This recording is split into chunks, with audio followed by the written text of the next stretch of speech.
Hi friends, welcome to our channel. இது வந்து Sunday விலாகு. Sunday morning to afternoon routine எப்படி இருந்துச்சு அப்படிங்கிறத வந்து இந்த வீடியோவில் நான் கவர் பண்ணியிருக்கேன். ஸோ மார்னிங் வந்து கொத்தமல்லி கட்டெல்லாம் க்ளீன் பண்ணிகிட்டு இருக்கும்போது இது நல்லா வேரோடு இருந்துச்சு. சரி, ஓகே, நட்டு வைக்கலான்னு சொல்லிட்டு நான் வந்து அதுக்கு ஒரு தொட்டியில் நட்டு வச்சுட்டு இருந்தேன். ஸோ ஆல்ரெடி அதில் பார்த்தீங்கன்னா மலபார் ஸ்பினாச் இருக்குது. அதனால் நல்லா ஸ்பேஷியஸாக இருந்துச்சு. அதனால் சரின்ட்டு இதையும் நட்டு வச்சுருக்கேன். ஸோ உங்களுக்கு அப்கமிங் வீடியோஸில் அப்டேட் கொடுக்குற வளருதா இல்லையான்னு. ஸோ யூஸ்வலி கொத்தமல்லி வந்து வச்சா வராதுன்னு சொல்லுவாங்க. ஸோ இது நல்லா வேர் இருந்தங்காட்டி சரி வச்சு பார்ப்போமே அப்படின்னு சொல்லிட்டு நான் வந்து எல்லாத்தையும் நட்டு வச்சுட்ருக்கேன்.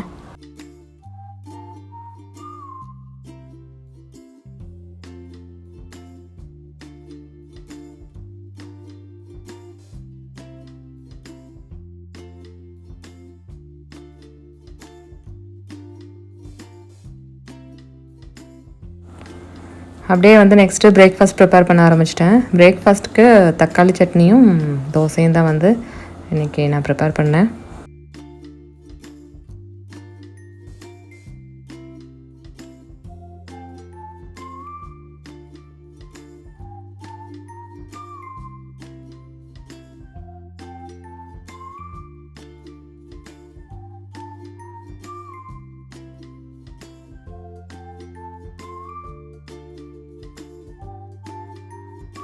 இந்த காஃபி பவுடர் வந்து நான் மெட் ப்ளஸில் வாங்கினேன். மெட் ப்ளஸில் மெடிசன்ஸ் தான் கிடைக்கும். எப்படி காஃபி பவுடர்னு நீங்கள் யோசிக்கலாம். ஆனால் வந்து இருந்துச்சு நான் வாங்கும்போது. ஸோ அவங்க வந்து நல்லா இருக்குது, யூஸ் பண்ணி பாருங்கன்னு சொன்னாங்க. சரி, ஓகே, ட்ரை பண்ணி பார்ப்போமே அப்படின்னு சொல்லிட்டு வாங்கிட்டு வந்தேன். 70% காஃபி, 30% சிக்கரி. இதில் எம்ஆர்பி வந்து 218 போட்டிருக்கு. பட் ஆனால் வந்து 159க்கு அவங்க சேல் பண்ணுறாங்க. ஓகே, நல்லா தான் இருந்துச்சு. நான் ட்ரை பண்ணி பார்த்துட்டேன்.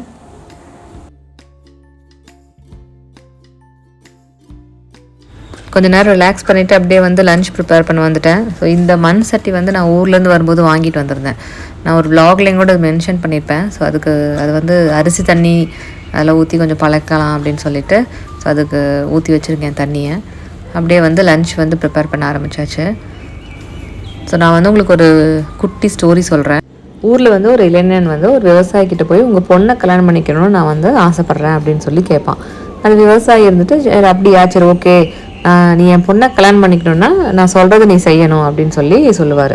சரி, ஓகே, நான் கண்டிப்பாக செய்கிறேன் அப்படின்னு சொல்லிட்டு அந்த இளைஞன் வந்து விவசாயிக்கிட்ட சொல்லுவான். ஸோ அந்த விவசாயி வந்து என் வீட்டில் வந்து 3 மாடு இருக்குது, 3 மாட்டில் ஏதோ ஒரு மாடோட வாழை நீ தொட்டினாலே போதும், என் பொண்ணை வந்து நான் உனக்கு கல்யாணம் பண்ணி வைக்கிறேன் அப்படின்னு சொல்லுவார். சரி, ஓகே அப்படின்னு சொல்லிட்டு போய் ஃபஸ்ட்டு மாடு கதவை திறந்தோன்னே உள்ளே வந்து ஒரு மாடு இருக்கும். அதை பார்த்தோன்னே வந்து இவனுக்கு வந்து பயந்துக்குவான். ஏன்னா அது ரொம்ப பெருசாக இருக்கும். அது வந்து ஒரு மாதிரி கொம்பெல்லாம் ஆட்டிகிட்டு ஒரு மாதிரி இருக்கும்போது இவனுக்கு வந்து சரி வேண்டாம், நம்ம இந்த மாடை விட்டுட்டு செகண்ட் மாடுக்கு போவோம் அப்படின்னு சொல்லிட்டு அடுத்த கதவை திறப்பான். அடுத்த கதவை திறந்தால் அந்த மாடு அதை விட பெருசாக இருக்குது. இது ஃபஸ்ட்டு மாடை விட செகண்ட் மாடு ரொம்ப பெருசாக இருக்குது. அதனால் அவனுக்கு வந்து இதை செகண்ட் மாடை பார்த்தோன்னா ரொம்ப பயம் ஆயிடுச்சு. செகண்ட் மாடு அவனை வந்து பார்த்தோன்னே கோவப்பட்டு அவனை வந்து முட்டுறக்கு வரும், துரத்திட்டு வரும். அதனால் எப்படியா தப்பிச்சு ஓடிட்டு சரி விட்டுட்டு தேர்டு மாடுக்கு போவோம் அப்படின்னு சொல்லிட்டு அடுத்த கதவை திறப்பான். தேர்டு மாடை பார்த்தோன்னா அவனுக்கு வந்து பயங்கரமான குஷியாயிரும். ஏன்னா அந்த தேர்டு மாடு வந்து பார்க்கவே எலும்பும் தோலுமாக இருக்கும். ஸோ ரொம்ப பாவப்பட்டதாக இருக்கும். அதனால சரி ஈஸியாக வந்து வாழை பிடிச்சிடலாம் அப்படின்னு சொல்லிட்டு போய் வந்து வாழை பிடிக்க போவான். பார்த்தா அந்த மாட்டுக்கு வாழை இருக்காது. ஸோ இதுலேருந்து என்ன தெரியுதுன்னா, நமக்கு வந்து எப்போ வாய்ப்பு கிடைக்கிறதோ அதை வந்து ப்ராப்பராக வந்து யூட்டிலைஸ் பண்ணிக்கணும் அப்படிங்கிறது தான் வந்து இதுலேருந்து தெரிய வருது நமக்கு. குட்டி ஸ்டோரி பிடிச்சிருந்தா கண்டிப்பாக லைக் பண்ணுங்கள். ஸோ நான் அப்கமிங் வீடியோஸில் இந்த மாதிரி சின்ன சின்ன ஸ்டோரிஸ் ஷேர் பண்ணால் ஓகேவான்னு சொல்லிட்டு நீங்கள் எனக்கு கமெண்ட் பண்ணுங்கள். இன்றைக்கி வந்து ஒரு டிஃப்ரெண்ட்டான பேக்கிங் ரெசிபி பார்க்கலாம். ஒரு பேனில் ஆயில், பொட்டேட்டோஸ், அதுக்கப்புறம் கொஞ்சம் கார்லிக்கு, பொடியாக நறுக்கின கார்லிக், கூடவே கொஞ்சம் சால்ட் ஆட் பண்ணி பொட்டேட்டோ வந்து நல்லா ஃப்ரை பண்ணி எடுத்துக்கோங்க. பொட்டேட்டோஸ் நல்லா ஃப்ரை ஆனது இந்த மாதிரி ஒரு கிளாஸ் கண்டெய்னரில் வந்து அதை சேஞ்ச் பண்ணிக்கோங்க. இதான் வந்து நம்மளோட பேஸு. ஸோ இந்த மாதிரி ஒரு ரெக்டாங்குலர் கண்டெய்னர் இருந்தால் நல்லாயிருக்கும். இதை வந்து நம்ம பேக் பண்ண போகிறோம். ஓகேங்களா? ஸோ வந்து அதே பேனில் நான் வந்து கொஞ்சம் பட்டர், கார்லிக் வந்து நல்லா ஃப்ரை பண்ணி எடுத்துக்கிறேன். இது கூட ஆனியன்ஸ் ஆட் பண்ணி நல்லா வந்து ஃப்ரை பண்ணிக்கோங்க.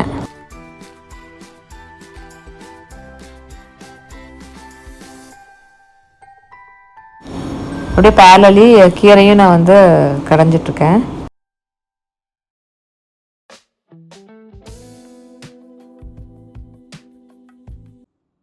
ஆனியன் எல்லாம் நல்லா ஃப்ரை ஆயிடுச்சு. ஆயிடுச்சு. ஸோ ஃப்ரை ஆனோடனே இந்த ஸ்டேஜில் நான் வந்து ஒரு ஒரு 1/2 kg போன்லெஸ் சிக்கன் ஓகேங்களா, சின்னதாக சாப் பண்ணி ஆட் பண்ணிக்கோங்க.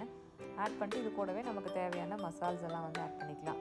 கொஞ்சம் வந்து சால்ட் ஆட் பண்ணிக்கங்க, அதுக்கப்புறம் chilli powder, coriander powder, garam masala. So நம்ம டேஸ்ட்டுக்கு தகுந்த மாதிரி நீங்கள் வந்து ஆட் பண்ணிக்கலாம். ஸோ நான் வந்து கொஞ்சம் டர்மரிக்கு அது கூட கொஞ்சம் ஸ்பைசஸ் எல்லாம் ஆட் பண்ணேன்.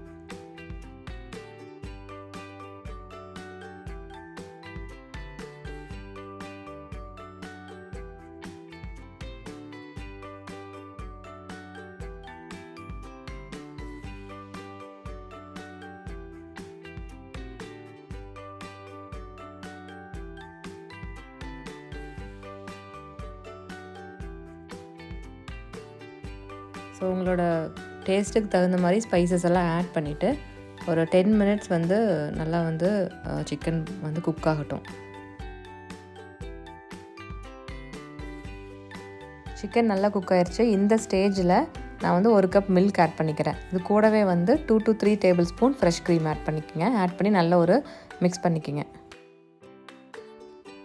ஸோ இப்போ நம்ம ஆல்ரெடி வந்து ஒரு பேஸ் க்ரியேட் பண்ணியிருக்கோம் இல்லையா, பொட்டேட்டோ ஃப்ரை பண்ணி, அதில் வந்து இந்த மிக்சரை வந்து ஆட் பண்ணிவிட்டு மேலே வந்து சீஸ் வந்து ஆட் பண்ணிக்கோங்க.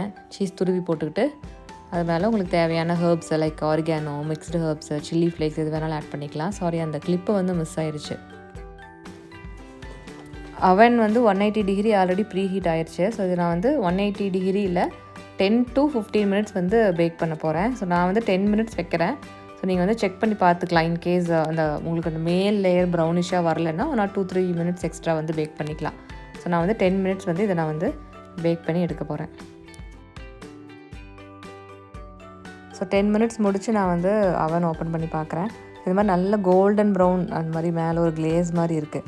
ஸோ இந்த ஸ்டேஜில் வந்து நம்ம வந்து எடுத்துக்கலாம். ஸோ இன்கேஸ் உங்களுக்கு வந்து இந்த மாதிரி கோல்டன் வரலைன்னா வந்து 1 or 2 minutes எக்ஸ்ட்ரா வைக்கலாம். ஏன்னா வந்து ஒவ்வொரு அவன் பொறுத்து டிஃப்ரெண்ட்டாக இருக்கும். ஸோ நான் இதை வந்து கூல் டவுன் பண்ணிவிட்டு நாங்கள் வந்து சர்வ் பண்ண போகிறேன். ஸோ இந்த ரெசிபி வந்து உண்மையாலுமே ரொம்ப சூப்பராக இருந்துச்சு. நீங்களும் வந்து ட்ரை பண்ணி பாருங்கள். சிக்கன் சாப்பிடாத குட்டீஸ்கள்லாம், குழந்தைங்கள்லாம் கூட வந்து ஈஸியாக நல்லா வந்து இதை விரும்பி சாப்பிடுவாங்க. ஏன்னா சீஸு, பொட்டேட்டோ, சிக்கன் எல்லாம் கலந்துருக்குங்காட்டி இதோட ஃப்ளேவரே வந்து ரொம்ப டிஃப்ரெண்ட்டாக இருக்கும். ரொம்ப சூப்பராக இருந்துச்சு. இது ட்ரை பண்ணி பாருங்கள். தேங்க்யூ ஃபார் வாட்சிங்.